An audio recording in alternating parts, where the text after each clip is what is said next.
En este conversatorio se tocan 3 áreas relevantes. La primera trata sobre la violencia y sus manifestaciones en la sociedad salvadoreña.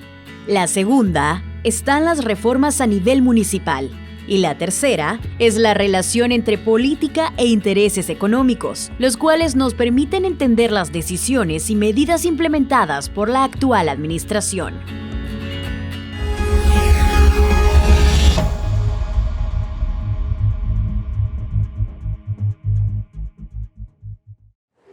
Muy buenas noches, bienvenidos y bienvenidas a una edición más del Foro de la Realidad Socioeconómica Segundo Montes. Y en este espacio que hemos denominado Implicaciones Sociales y Territoriales de los Cambios Políticos en El Salvador. ¿Cuál es el rumbo? Para este conversatorio que queremos desarrollar en esta noche, nos acompañan Álvaro Artiga, él es docente, investigador del Departamento de Sociología y Ciencias Políticas, Flora Blandón de Grajeda, directora de la Maestría en Desarrollo Territorial de la UCA, y Marlon Carranza, quien es el director de la Maestría y el Doctorado en Ciencias Políticas. Agradecemos mucho. Entonces, para entrar en materia, queremos comenzar consultándole a Álvaro sobre una temática que nos parece relevante y que tiene que ver con los cambios en el quinquenio que recién terminó. Entonces, Álvaro, ¿cuáles serían esos cambios significativos? Comenzando en 2019 hasta 2024, yo diría que lo que ha ocurrido es una modificación sustantiva, una modificación importante de la estructura política, empujada ciertamente por agentes económicos que requieren de una estructura política específica para el éxito de sus negocios. Esto ya pasó en otras ocasiones en la historia del país. Se creó una república cafetalera, así se impulsó la industrialización en la década de 1950, así se hizo la reforma neoliberal en la década de 1990, y entonces hoy estamos en una coyuntura similar. ¿Esta transformación qué implica en qué se manifiesta?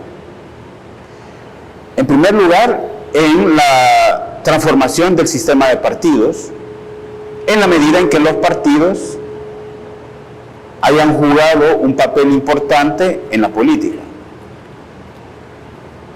Antes de 1992, los partidos eran secundarios en la política. Los actores principales eran el ejército y el ejecutivo, que también estaba controlado por el ejército. Y por supuesto los grupos económicos o los grupos empresariales que requerían de una estructura política a su favor.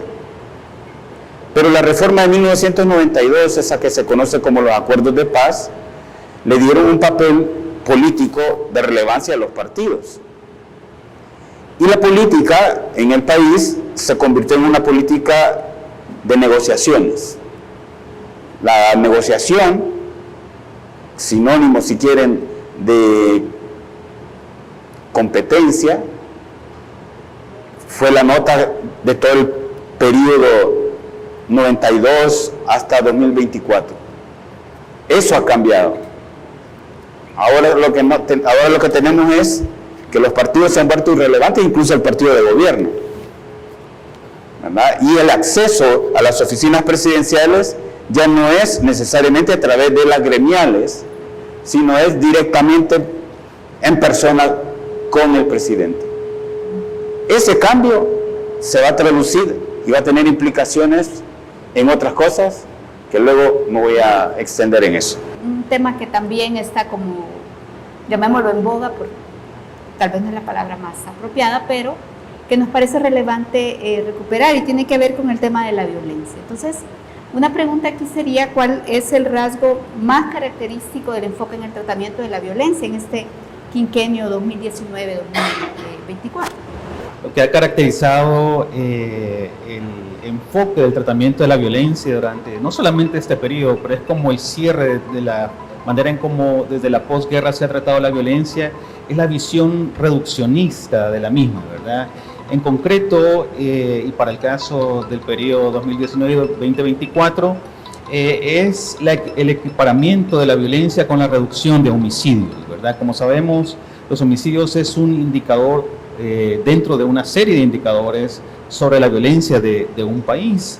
Y este gobierno pues ha utilizado como discurso oficial las tendencias de reducción de las tasas de homicidio, de tal manera que han insistido que se han reducido los homicidios. Las organizaciones como la OPS o la OMS también establecen como las tasas de homicidio aceptables para un país. Entonces, este gobierno ha insistido que ha logrado la erradicación o la reducción significativa de las tasas de homicidio de un país y por lo tanto ha reducido la violencia de este país, lo cual es bastante reduccionista, ¿verdad? Como vamos a ver más adelante.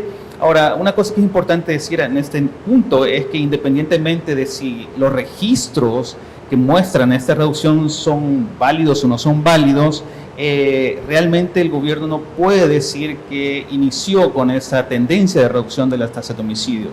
El pico más alto de homicidios, el último pico más alto de homicidios durante los últimos años fue el 2015 y desde el año 2015 ha habido una reducción sistemática de las tasas de homicidio, ¿verdad?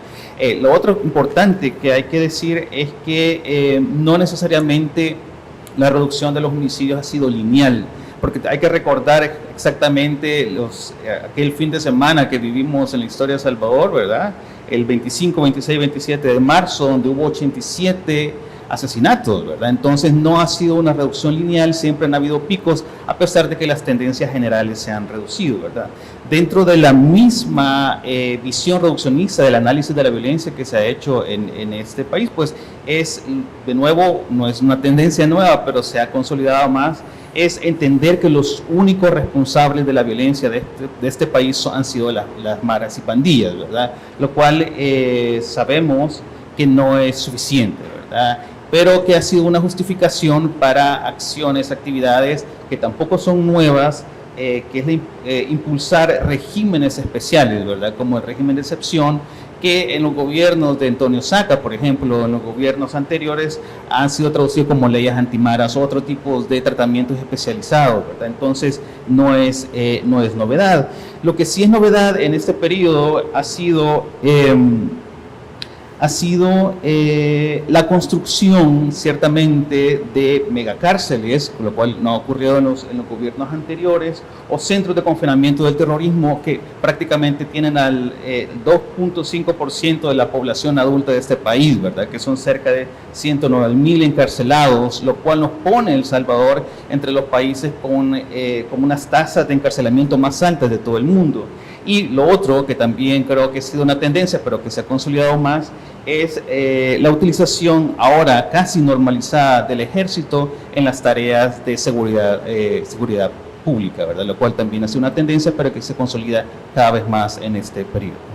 Quisiéramos retomar con Flora. Ella señalaba que parte de los cambios de este quinquenio están vinculados con la transformación de algunas instituciones, en muchos casos, bueno, varios de los casos han desaparecido, estas instituciones vinculadas con el desarrollo territorial, pero también lo más reciente ha sido la llamada reestructuración municipal, la creación de nuevos municipios. Entonces, ¿cuáles serían esos elementos significativos o las implicaciones que eso tiene para el desarrollo territorial? Bueno, el tema de la reestructuración municipal realmente siempre ha estado presente la pregunta, ¿por qué tener municipios de 2.000 habitantes, de 3.000 habitantes, de 1.500 habitantes? ¿Qué sentido tiene?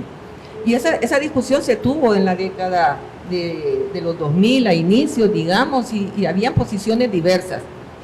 Pero también a partir de estas discusiones de revisión de estudios, surgían elementos en otros países más europeos en donde algunos estudios reflejaban que la decisión de mantener municipios pequeños de 700, 800 personas incluso, era porque se garantizaba la participación de las personas de ese lugar en la toma de decisiones en cuestiones fundamentales que les atañen. Entonces, ahora con esto de la reestructuración municipal, pasamos de 262 a 44 municipios, esta dinámica, digamos, de participación de las personas se rompe porque ahora los gobiernos municipales que antes estaban cerca de la gente, ahora se vuelven más lejanos. Aún no se sabe cuál va a ser el funcionamiento de los distritos, hay mucha incertidumbre alrededor de eso, y una prueba para mí de que ni siquiera quienes trabajaron en esta propuesta tenían todo claro, es que se aprueba esta ley de transición para la reestructuración municipal que da un periodo de 2 años para ver cómo se van a ir acomodando las aguas en los distritos y en el municipio como tal, como para poder entonces dar los servicios que antes se daban.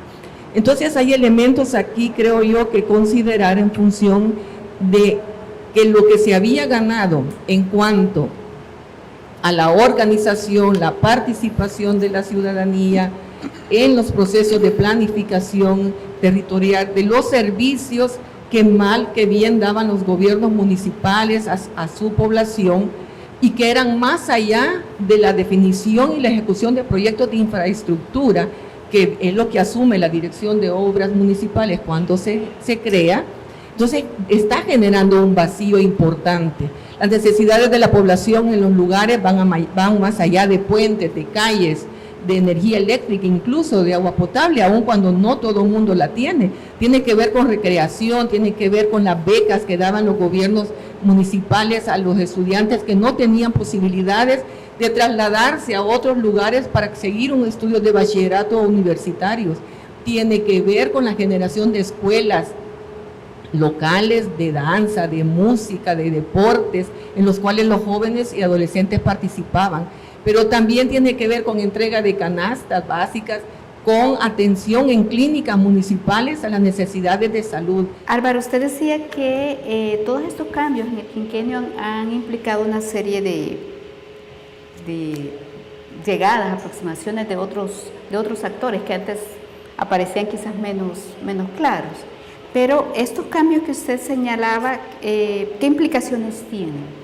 Lo que se busca es justamente desmovilizar a la sociedad para facilitar que estos grupos empresariales puedan, por ejemplo, hacerse del control de recursos que necesitan para sus negocios. Digo, recursos como, por ejemplo, tierras, ¿verdad? Una de las apuestas del gobierno es la construcción de inmuebles, apartamentos, ¿verdad? Pero para eso tenían que quitar todo el bloqueo que había, por ejemplo, a los permisos de construcción. Claro. El presidente dijo una vez, ¿verdad? Ahí están $1.000 millones trabados, ¿verdad? Y le ordena al ministro de Medio Ambiente que los libere lo más pronto posible. Y frente a eso, entonces, no hay capacidad de respuesta, ¿verdad? Porque se van perdiendo todos esos espacios. A pesar de esas reducciones, esas pérdidas de espacios, eso que están resintiendo algunas comunidades, a pesar de todo eso, pues el 85% de la población apoya al presidente. Le creen al presidente. Tienen esperanzas en el presidente. Y si el presidente lo dice, es así es, hay que creer. Ha sido capaz, digamos, de instalar una visión de lo que pasa en el país, y frente a esa visión no hay nada, no hay alternativa, no hay algo que le compita. Entonces, claro, digamos, se desmonta toda la estructura que permite distintos discursos, distintas narrativas, y se impone una, ¿verdad? Pero eso tiene todas las consecuencias, ¿verdad? De que solo esa voz es la que existe en la sociedad. Todos los que tengan otra voz no caben. ¿Qué otras expresiones de violencia se invisibilizan o se han invisibilizado? A mí me parece que hay varias, pero quiero resaltar algunas. Yo creo que todo el tema de la violencia estructural, por ejemplo, ¿verdad? El daño que ocurre en poblaciones específicas cuando el Estado no cumple su condición de ofrecer igualdad de condiciones a todos sus ciudadanos. Me parece que eso, y a largo plazo produciendo daños físicos, incluso en la salud de las personas, eso es una violencia que creo que también se ha invisibilizado, que quedó como constancia en el tiempo del COVID-19, ¿verdad? Me parece que hay muchas expresiones de violencia estructural, pero creo que la violencia que constantemente estamos viendo más recientemente del sistema de salud y cómo ciertas poblaciones tienen una asistencia deficiente en el sistema de salud pública más que antes, probablemente eso es una expresión de violencia estructural. Luego también hay otras formas de expresión que uno parecieran no existir en El Salvador, ¿verdad? Que están vinculadas con todo el tema de la criminalidad organizada o la criminalidad global, ¿verdad? Estamos en medio de un corredor de tráfico de drogas de Sudamérica hacia Norteamérica y pareciera que esto no nos afecta, ¿verdad? Pero ¿qué pasa con el tráfico de drogas a través del territorio nacional? Efectivamente solamente es un paso nada más de la droga a través del territorio, o cómo se da el proceso también de consumo de droga en este país, algo que nadie está hablando. Me parece que eso puede ayudarnos a entender también ciertas dinámicas de violencia, ¿verdad? También otros aspectos de otras expresiones de violencia que me parece que son importantes discutir tienen que ver con lo que se ha estado, algunas instituciones de derechos humanos han estado sistematizando. Son otras formas organizadas de violencia, conocidas como grupos de exterminio, que sabemos que tienen participantes que son exmilitares o expolicías, pero que no se visibilizan. Pero hay casos en la fiscalía de grupos concretos donde civiles, exmilitares y expolicías han participado en acciones concretas, y esto no se visibiliza, ¿verdad? Y es también una forma de expresión organizada. Y finalmente creo que hay grupos vulnerables específicos o grupos vulnerados específicos que es necesario visibilizar completamente más. Entre ellos, obviamente, la violencia hacia las mujeres, adolescentes y niñas. Me parece que eso es una población que hay que ponerle mucha más atención de la que se ha hecho hasta ahora, sobre todo porque en ellas confluyen una serie de, no solamente una forma de violencia, sino un conjunto de formas de violencia que se concretan de manera específica para ellas. De la misma manera, creo que poner la atención a la tercera edad, a la niñez en general, a la población LGTBI y finalmente creo que también a trabajadores específicos. Y pensando, hemos tratado de hacer un recorrido de qué ha pasado en el quinquenio anterior, un poco evaluando la situación más reciente, pero ¿qué retos, qué desafíos tiene el desarrollo territorial para el próximo quinquenio? No, yo creo que, asociado a lo que ella se decía, a mí me parece que yo siempre creo que en lo local está la esperanza, ¿verdad? Y cada vez lo compruebo más porque es ahí donde están surgiendo elementos de alguna manera reivindicativos, a veces sin decirlo, ¿verdad? A veces se está diciendo. Yo últimamente he estado oyendo cada vez más referencias a no nos han venido a ayudar, no nos atienden, no se han hecho presentes, nos han dejado solos, y se oye cada vez más esas expresiones desde estos lugares, pero también desarrollando acciones concretas. La gente está viendo cómo resuelve, ¿verdad? Entonces esto de alguna manera creo yo que está haciendo que la gente vuelva a tener confianza en sí mismas, en sus propias formas de darle respuesta, como se ha hecho siempre, ¿verdad? Este país creo que tiene vasta experiencia e historia en cómo las personas han resuelto cuando nadie les llega a ayudar, nadie les llega a resolver, ¿verdad? Y ha sido una práctica. Entonces creo que todo esto se puede de alguna manera capitalizar y dar lugar después a procesos naturales que van a ir surgiendo.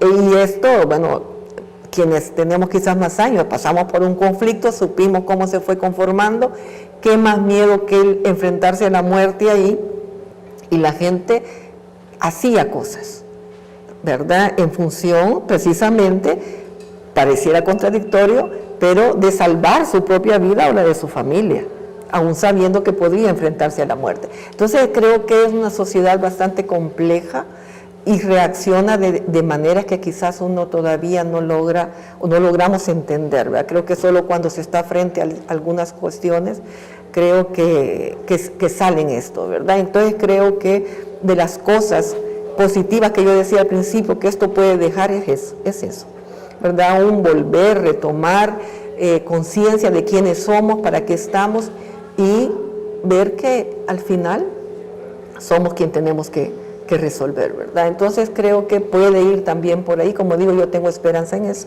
¿verdad? Siempre he creído que los espacios locales generan un montón de condiciones hacia eso y lo vamos a ir viendo, creo yo. Muchísimas gracias. Creo que tenemos para seguir conversando, para seguirnos encontrando y reflexionando sobre estos temas que nos interesan a todos y todas, que deberían convocarnos a seguir reflexionando desde la academia y desde otros espacios. Queremos agradecer a quienes nos han acompañado en este espacio, a quienes nos han acompañado a través de las redes. Nuestro agradecimiento en nombre del Departamento de Sociología y Ciencias Políticas de la UCA. Muchísimas gracias y nos encontramos en otro foro de la realidad socioeconómica, segundo Montes. Muchísimas gracias y buenas noches.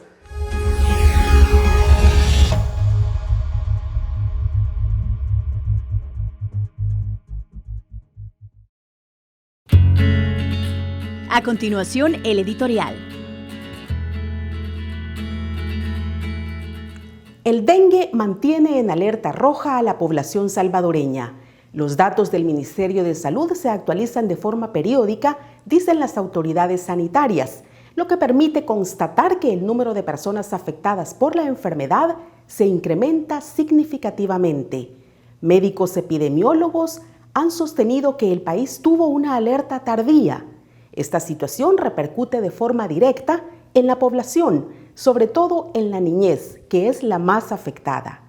Los datos de la Organización Panamericana de la Salud, OPS, publicados a mediados de este mes sobre la situación epidemiológica del dengue en las Américas, detalla que entre las semanas epidemiológicas 1 y 26 de 2024, se reportaron un total de 10.576.561 casos sospechosos de dengue.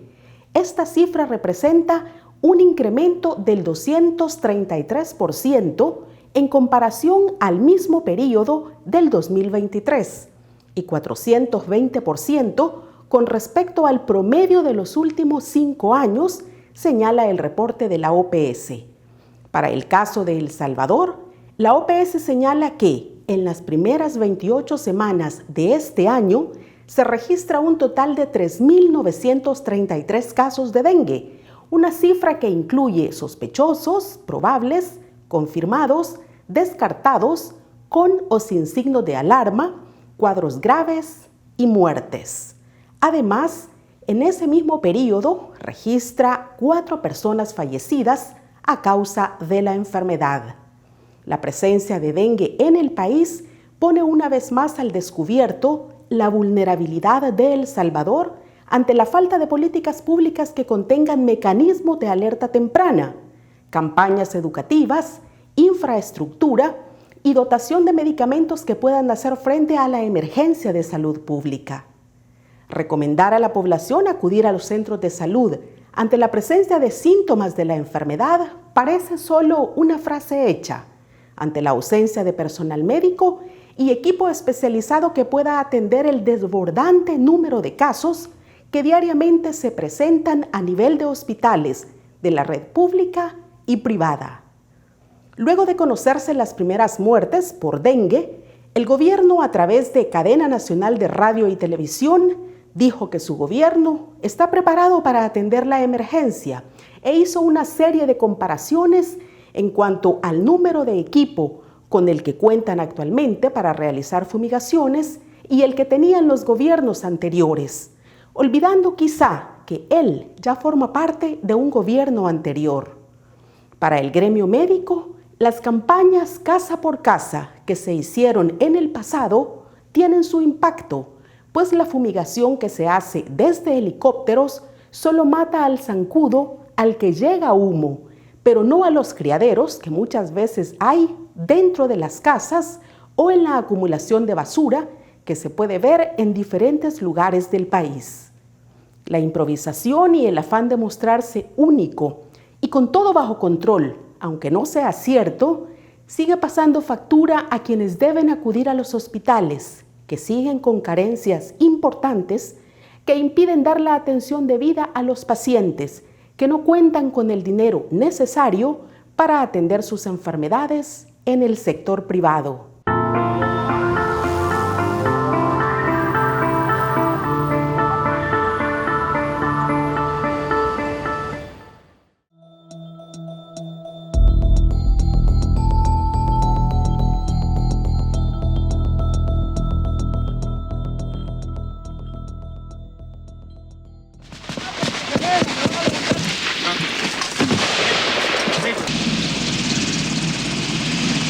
La aviación discriminadamente hizo un bombardeo, ametrallamiento.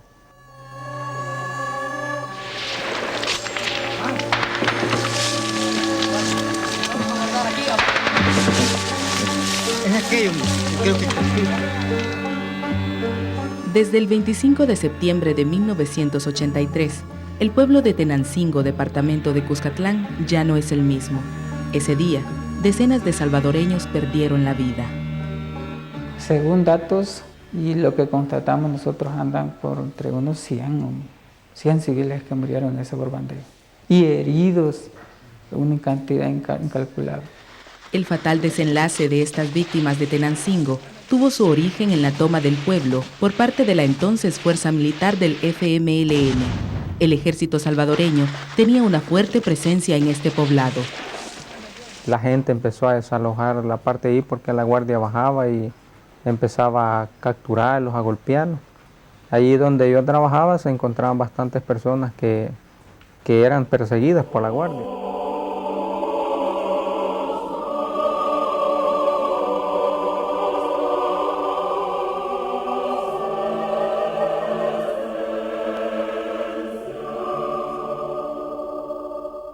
Los combatientes del FMLN fueron acorralando al ejército hasta llevarlo a la plaza central del pueblo de Tenancingo. Los costados de la iglesia parroquial fueron bombardeados por la Fuerza Aérea. El capitán Grijalva, que estaba al mando de las dos compañías, al verse acorralado por la fuerza y el poder de fuego guerrillero, se ordena que se bombardeara el pueblo. La gente desesperada no hallaba qué hacer, si salirse o quedarse. Aparte de eso, la gente sabía que si se salía la podían matar. Entonces fue cuando empezó el avión, el A-37, a bombardear indiscriminadamente. Él se comunica con el general Bustillo, que era el general que es el jefe de la aviación, de la base aérea de Ilopango. Y pide apoyo. Sobrevivientes afirman que algunas bombas cayeron en casas donde civiles habían buscado refugio para escapar del combate en las calles entre soldados del gobierno y combatientes del FMLN. Cuando se daban este tipo de combates, la población sin ninguna orientación cómo defenderse, ellos siempre su defensa era salir huyendo, pues, ¿va? Salir huyendo de las áreas, y esa era la defensa. No era porque las personas estas podían tener armas. Bombardearon las casas, las calles, vehículos que encontraban con población civil que iba huyendo. Fue indiscriminado. O sea, el A-37 bombardeó todo lo que vio. La gente empezó a huir con banderas blancas por toda esa calle para allá. Y así es como Tenancingo queda desolado desde que fue ese ataque. A pesar de que han pasado 18 años, las ruinas que aún existen en Tenancingo son testigos de la masacre ocurrida en sus calles, en las que mujeres y niños resultaron ser el mayor número de víctimas.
Después de un largo caminar entre las montañas de Chalatenango, los pobladores de la zona se reúnen aquí, en lo que fue el caserío Las Aradas, a orillas del río Zumpul, para recordar a aquellos que murieron hace 23 años.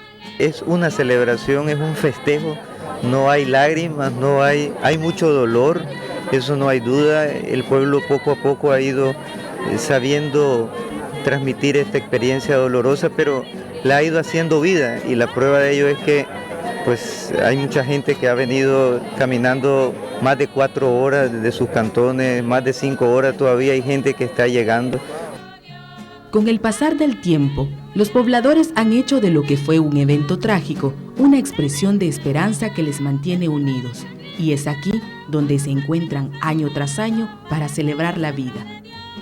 El significado más profundo de esta celebración es celebrar la resurrección de Jesús a través de esta experiencia dolorosa de estos compañeros, de estas familias que murieron. También están resucitando con Jesús y son una esperanza para este pueblo, porque quiere decir que el compromiso que ellos tenían no fue en vano.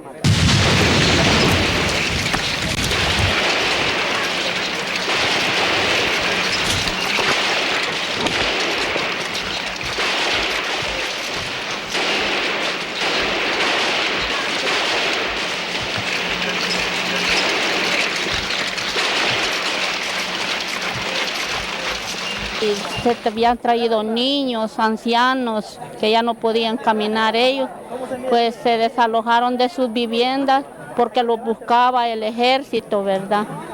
Un verdadero profeta, Oscar Arnulfo Romero, fuiste nuestro pastor. La masacre tuvo lugar a solo 2 meses del asesinato de Monseñor Romero, aquel que les consolaba y les llenaba de fe y esperanza. Ahora los pobladores recuerdan el martirio de su pastor, ese martirio que también sufrieron los que murieron a orillas del río Zumpul. Por tu heroico ejemplo.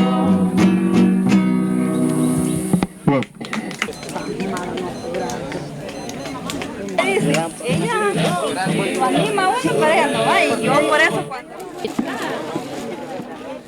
Es notable la presencia de muchos jóvenes y niños a quienes se les cuenta lo ocurrido durante la guerra y cómo sus familiares y vecinos perdieron la vida en esta misma tierra que muchos pisan por primera vez. En el país se debe reconocer de que estas son las cosas, no deben volver a suceder.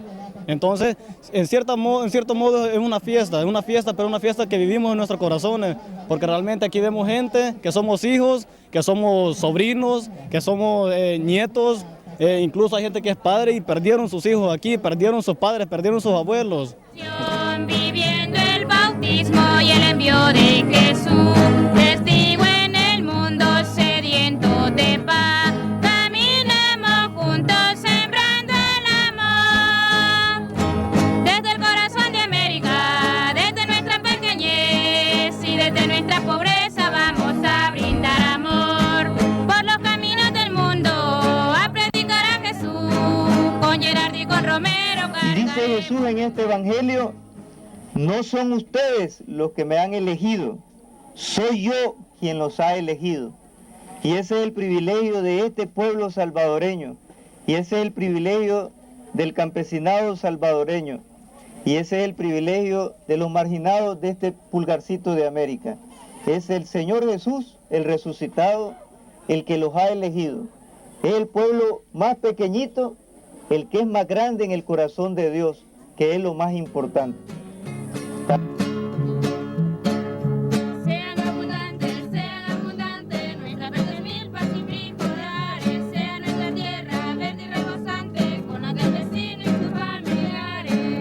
Sean abundantes nuestras verdes milpas y frijolares, sea nuestra tierra verde y rebosante con la del vecino y sus familiares. Como que las primeras veces era como un poquito más melancólico, después le decíamos ya no, pues vamos a celebrar la vida, no vamos a celebrar la muerte, y por tanto es un día pues donde las comunidades se dan el todo por el todo, es un día como de campo, lo que yo decía, venir al Zumpul, recordar aquí, pero también verse con los amigos, invitarles a una pupusa, a un fresco, a un elote, y entonces esta es una fiesta, podríamos decir, esta es la fiesta de la vicaría, ¿sí?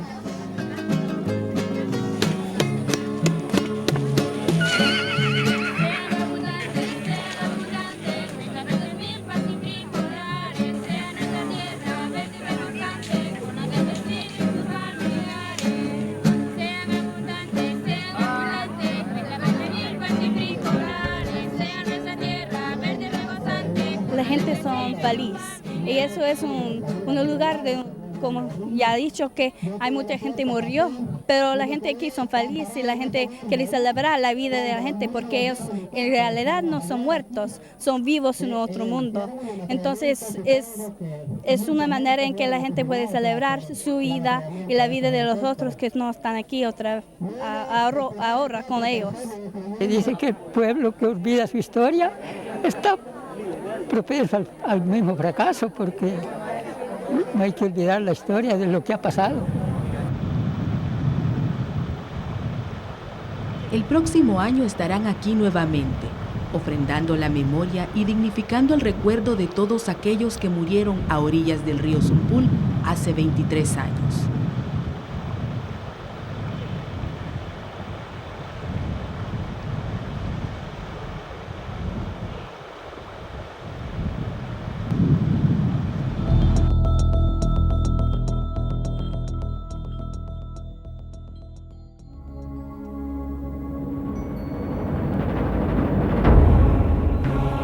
El 24 de marzo de 1980 fue asesinado Monseñor Óscar Arnulfo Romero.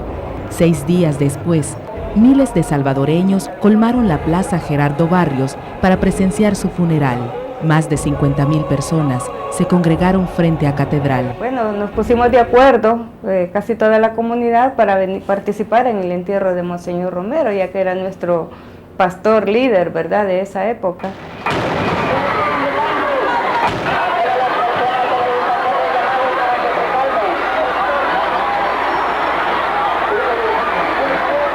Yo estaba en una posición pues que dominaba todo el panorama. Me di cuenta que explotaba una bomba en la esquina norponiente del parque. Y cuando volteé a ver, vi que la gente miraba hacia el Palacio Nacional y que empezaba a remolinarse. En ese momento, en lapso de unos cuantos segundos, se empezó una nutrida balacera, ¿verdad? Yo desconozco de dónde se comenzó, ¿verdad? Solo supimos de que había personas del ejército apostados ahí en el Palacio Nacional, y bueno, y se decía que también de parte de la población había gente armada, bueno, diferentes versiones. Al escucharse los primeros disparos, la gente buscó protegerse y se dispersó en los alrededores. El afán de salvar sus vidas hizo que unos pasaran sobre otros. Esto tuvo consecuencias mortales. Las personas comenzaron a caerse y unas pasaban sobre otras. Entonces yo caí, ¿verdad? Solamente recuerdo que caí y muchas personas comenzaron a pasar sobre mí. ¿Verdad? Y en determinado momento perdí el conocimiento. O sea, no pude observar mayor cosa, solamente oír la balacera. Caí inmediatamente, todo el mundo que pasaba encima de mí, y cuando yo vine a recobrar el conocimiento, estaba adentro de Catedral, tirada en el piso.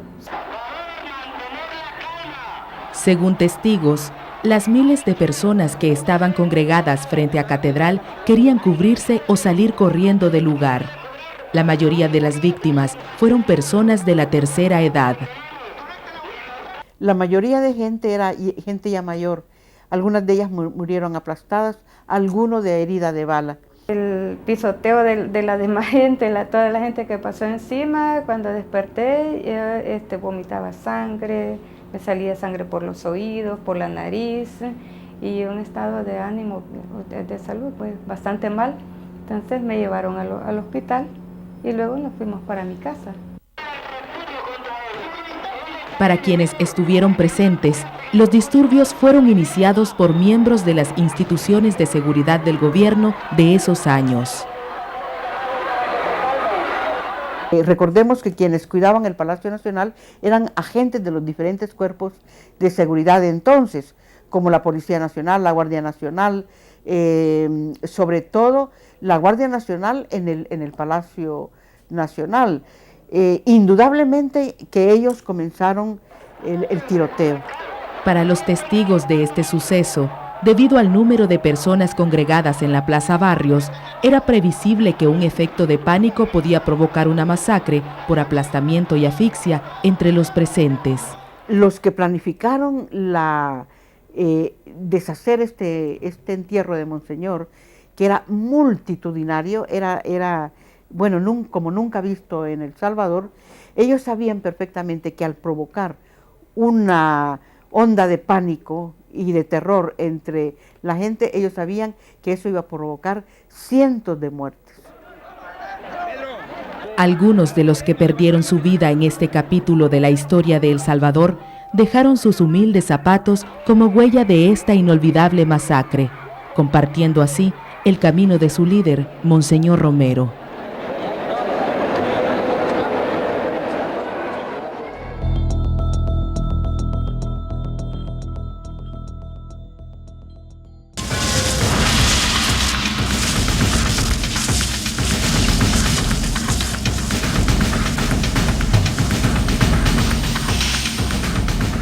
Fue un lunes 2 de junio de 1980, la primera experiencia amarga que tuvimos en esta zona.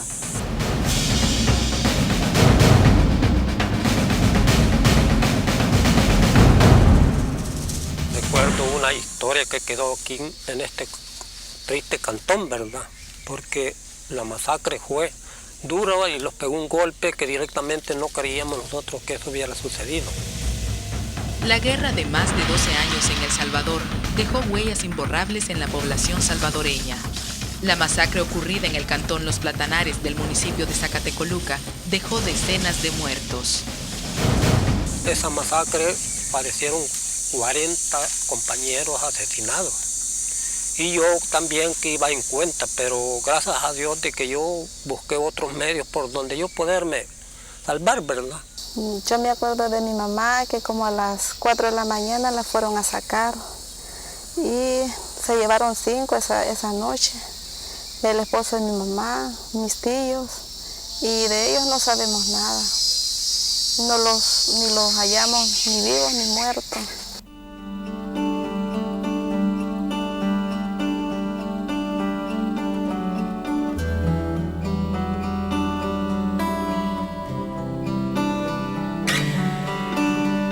Según familiares de víctimas y sobrevivientes de la masacre, el cantón Los Platanares había sido señalado ante el ejército por ayudar a las fuerzas insurgentes. Nosotros no sabíamos qué causas eran los que podía suceder, ¿verdad? No éramos enemigos del pueblo ni enemigos de ninguno, ¿verdad? Allí fue voluntad del militarismo de asesinar a los compañeros. Quizás la orden que andaban los militares era de que mataran a todo el que encontraban, o el que se corría también, ¿va? Grupos, así, individuos solos también, ¿va? De un solo. Algunos los capturaban, pues, ¿va? Y los mataban también a machetazos. Mientras los habitantes de este cantón huían por sus vidas hacia diversas direcciones, las Fuerzas Armadas rodeaban la zona para no dejarlos escapar. Muchos corrieron hacia el río Zapullo, donde fueron capturados, puestos en fila y tirados al suelo para ser asesinados. En la tarde yo traté de entrar acá y unos agentes me regresaron. Unos sobrevivientes de la masacre los encontré a la entrada de este cantón y me dijeron: no vayas, que si vas te morís. Si ahí hay solo soldados, se ven, me decían. Y yo veía las caminatas de soldados que bajaban y subían. Y ellos me dijeron: a tu papá lo mataron. Se veía mucha multitud de hombres. Es por sí de que hasta esa vez violaron a una mi tía también. Y desde esa vez ya no supimos nada de ella. La masacre del 2 de junio dejó un saldo de 27 personas asesinadas. Sin embargo, los operativos continuaron en los días siguientes y llegaron a morir alrededor de 50 personas. Una de las víctimas fue Tomás Carranza, padre de Isaías Carranza, quien trata de recuperar la memoria histórica de su pueblo a través del testimonio de las víctimas. Entonces, al pasar Chilamaco, así, a la orilla del río, ahí le dieron 2 balazos de G3 aquí en la cabeza. Pero yo supongo que él durante todo el camino lo iban torturando porque tenía golpes en las costillas, estaba morado y también en el cuello. Luego de la masacre, el cantón Los Platanares quedó desolado. Después de los acuerdos de paz, nuevos habitantes comenzaron a poblar el cantón. así como algunos de los sobrevivientes de aquella barbarie. El recuerdo de lo ocurrido permanece latente en quienes sufrieron la irreparable pérdida de sus seres queridos.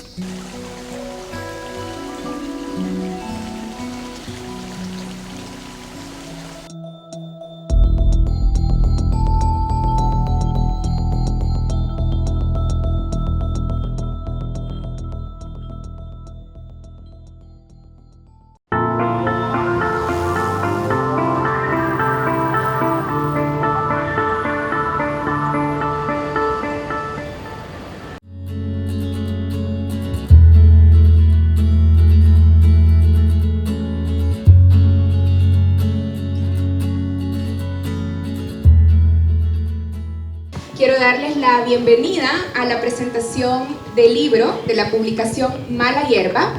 El libro Mala Hierba, cómo germina, crece, se reproduce y combate la desinformación en El Salvador, fue presentado el miércoles 24 de julio en la biblioteca Padre Florentino Idoate de la UCA, contando con una destacada asistencia de público. La presentación estuvo a cargo de Omar Luna y William Carballo de la Escuela Mónica Herrera, junto a Erika Mestizo, Carla Ramos y Amparo Marroquín de la UCA. Mala Hierba es el fruto de un esfuerzo colaborativo del proyecto Alfa Beta Media Lab e informacional de la Escuela Mónica Herrera y la Maestría en Gestión Estratégica de la Comunicación de la UCA, así como Deutsche Welle Academy y la cooperación alemana. Nosotros veníamos haciendo estudios desde 2019 en donde veíamos que la gente reconocía que estaba expuesta a mucha información falsa, pero no sabíamos qué pasaba, qué hacía la gente, realmente le crea una noticia falsa. Entonces queríamos conocer un poco más de qué hacemos cuando nos topamos, sobre todo en redes sociales, con la desinformación. ¿Les creemos, no les creemos, la compartimos o no? ¿Y qué estrategias tenemos para entender que eso que se nos presenta es una desinformación?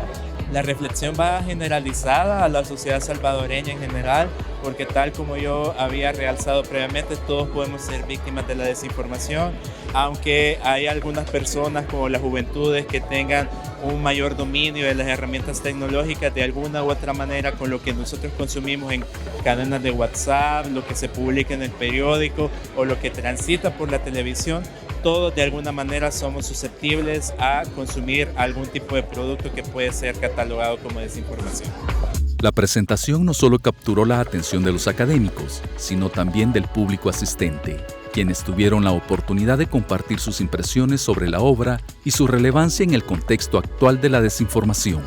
Confío además como en el criterio de cada una de las investigadoras e investigadores.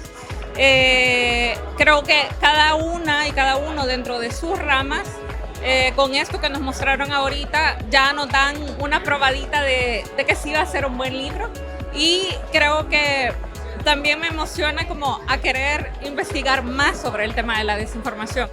Yo pienso que esto no es un producto finito, sino más bien es una punta de lanza que posiblemente va a dar la pauta o va a dar pie a investigaciones más profundas, más detalladas, y lo más importante, que son de utilidad para los y las salvadoreños, pues estamos día a día digamos, bombardeados con tanta información, y mucha de ella pues no tiene ni la calidad ni tiene la buena intención de comunicar lo que debería de comunicar. La presentación de Mala Hierba deja una reflexión sobre el papel de la información en nuestras vidas y la responsabilidad de todos en la lucha contra la desinformación. Un llamado a ser más críticos y conscientes en la era digital.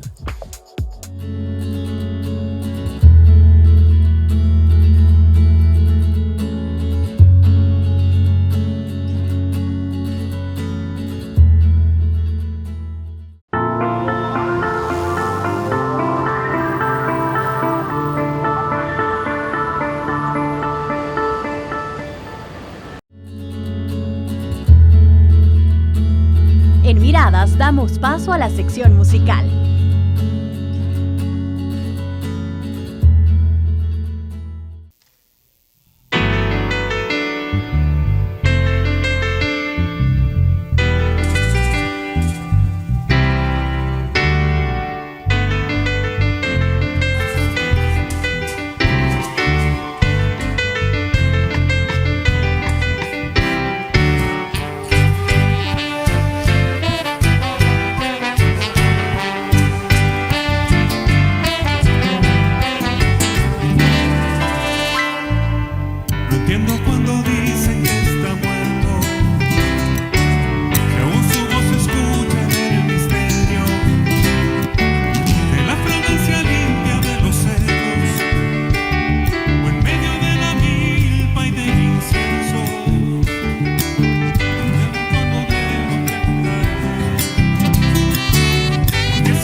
El sistema de pensiones de El Salvador solo cubre al 28.5% de la población económicamente activa, pero el sistema se vuelve más excluyente cuando se trata de las mujeres en relación a los hombres.